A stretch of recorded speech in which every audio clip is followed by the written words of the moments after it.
Today, I would like to talk about Git remotes and different setups. I have been advocating in previous videos for the setup that is referred to as fork of theirs in the amazing book Happy Git with R. So here on the screen, you can see what it looks like. Basically, you have a repository to which you do not have privileges to push to master. So you fork it and then you clone that fork uh, from your local environment. You can pull and push to your own fork, and you can also create a connection to the upstream repository from which you can pull the latest changes. So that is a setup that I advocate for because it is the most flexible. If you can work with that setup, you can contribute to any repository, repositories that you don't necessarily have administrative privileges over, and it gives you everything you need to know as well to work with other repositories that you do have privileges to push. So a variation of that, which is the one for the kind of work that I do, the one that I most commonly use, is a very slight change respect to that. So it's the fork of hours. So basically, the repository that I fork is a repository where I could push commits if I wanted because I have privileges to do so. So that's why this box on the top left is no longer yellow, it is blue. So everything that is blue here, I have privileges to commit. So I can show you here on my terminal what that setup looks like in terms of Git remotes. So let's do Git remote. Let's visualize Git remote. So as you can see, origin here represented on the on GitHub as my fork has a URL that points to my user account. So it's pointing to this little rectangle on GitHub where I control. And then upstream, which is this other box here, is pointing to an organization repository, which is the source repository. So this setup that I have here in, for example, this particular repository is an implementation of the fork of hours. But more generally, if you do not have this arrow pointing to upstream, if you do not have privileges to push to upstream and you can only pull, you can still implement this other workflow that is the most general and the one that I advocate and generally teach. However, I also acknowledge that sometimes this complex structure, this complex triangle, is an overkill for what you might want to do, or sometimes for specific reasons that I'm going to demonstrate in a moment, you need actually to have a simpler setup where there is only one remote repository and one local repository. So that is the topic of this talk. And that setup that I would like to talk about looks like this, where you have an origin that to which you can push commits,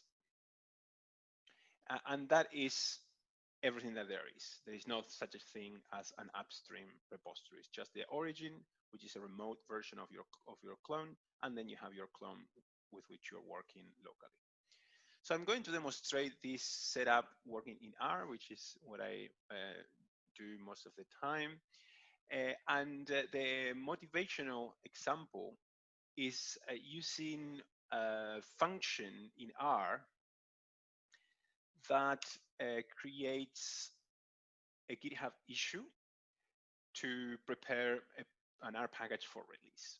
So that function expects this kind of setup, or at least as far as I can tell from my experience. So first, I'm going to demonstrate how the fork of our setup that I have here fails with that function. And then I'm going to change that setup to use this other setup and show you what the remotes look like. And then, hopefully that function will succeed. So let's first remember that we are using the setup that is that triangle. It is the fork of ours in my case, but it could also be the fork of theirs in your case. I'm going to run R, so I'm now using R from the terminal, and I'm going to use the package use this that has this function that is called use GitHub release issue. There you go. So when I run that function, first it looks like it's going to work. It's asking me what kind of version I would like to release, if it's relative to the one that is already published, if it's a major improvement, a minor improvement, or just a patch or a dev. So I'm going to say, in this case, minor, number 2, because of the changes that I have been doing to this package, or we have been doing with Jackson, my colleague. So I'm going to press enter, but this should fail. And the reason why it should fail is because this function expects this other setup that I mentioned before. How I do it is I have a couple of functions that or a couple of commands, terminal commands that I wrote for myself to change quickly from one setup to the other. And they're nothing too mysterious. So let's walk through them. So the setup that I had before won't work, and the one that I want to use is this one, remote. Use the hours remote setup.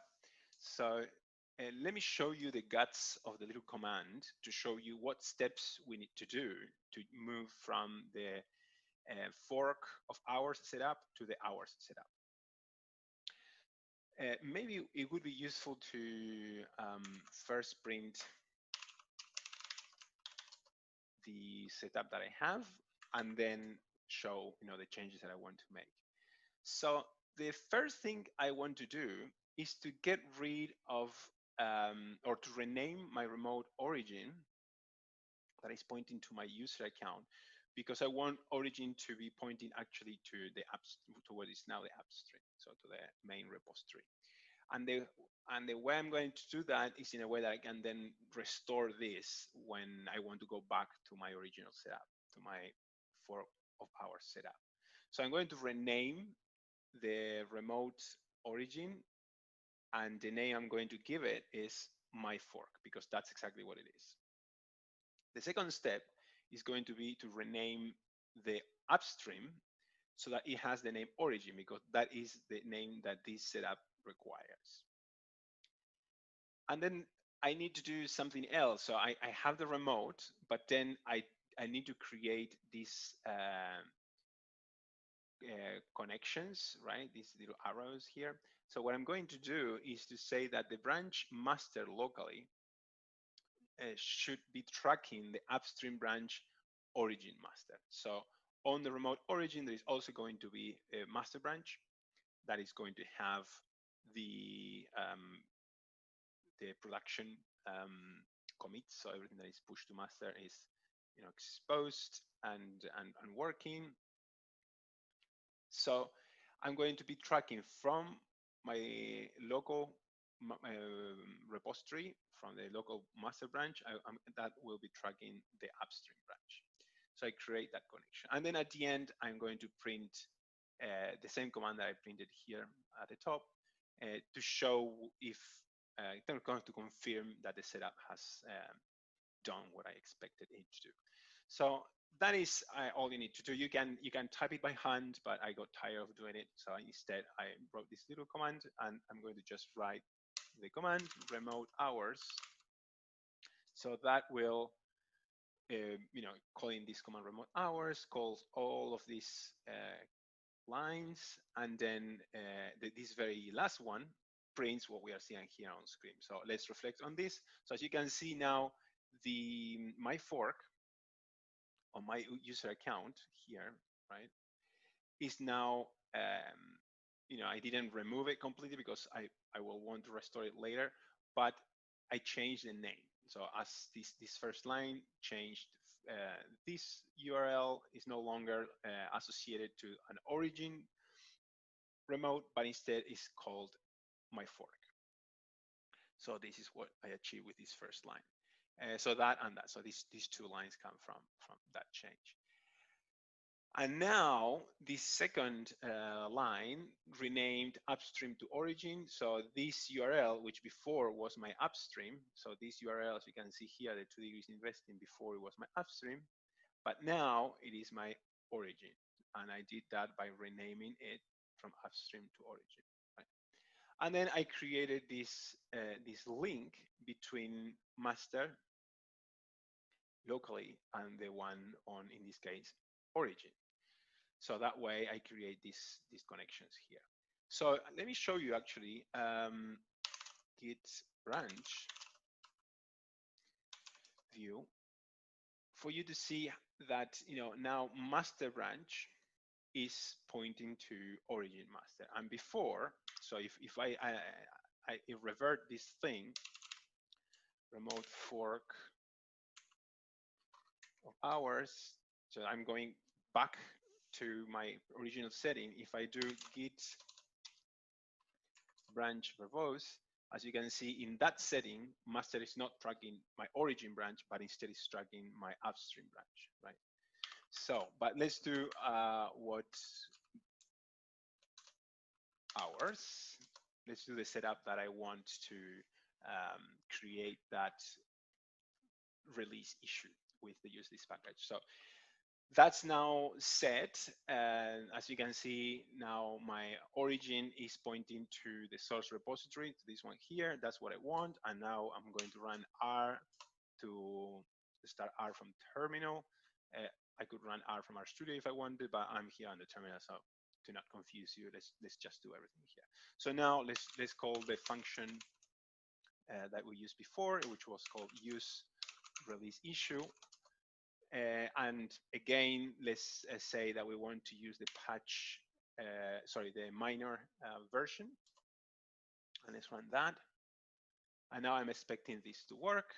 The setup is the one that this function seems to expect.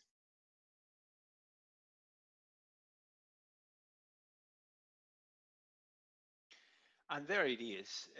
The function, it's telling me that it is opening this issue that has been created on my behalf on GitHub, and it popped up on the web browser, and here it is. So it worked. What you can see is not the focus of this little tutorial, but I will just very briefly explain. So this issue now explains all the little steps that I need to remember to do before I submit the package to CRUD. So I achieved that with that function that required the setup hours. So with, now that I achieved that, I can close, in this case, my R session. And if I wanted, I could go back to the setup that I usually use. And now I'm back here on the terminal. Let me show you what is the remote situation right now. And remember, what I want to do now is to go back to the setup that I most commonly use. So I move to the setup hours just to do the task that I have just shown, but now I want to revert to my common setup. So how will I do that? I will do that with, I have this little command line application that I wrote. It's called fork of hours.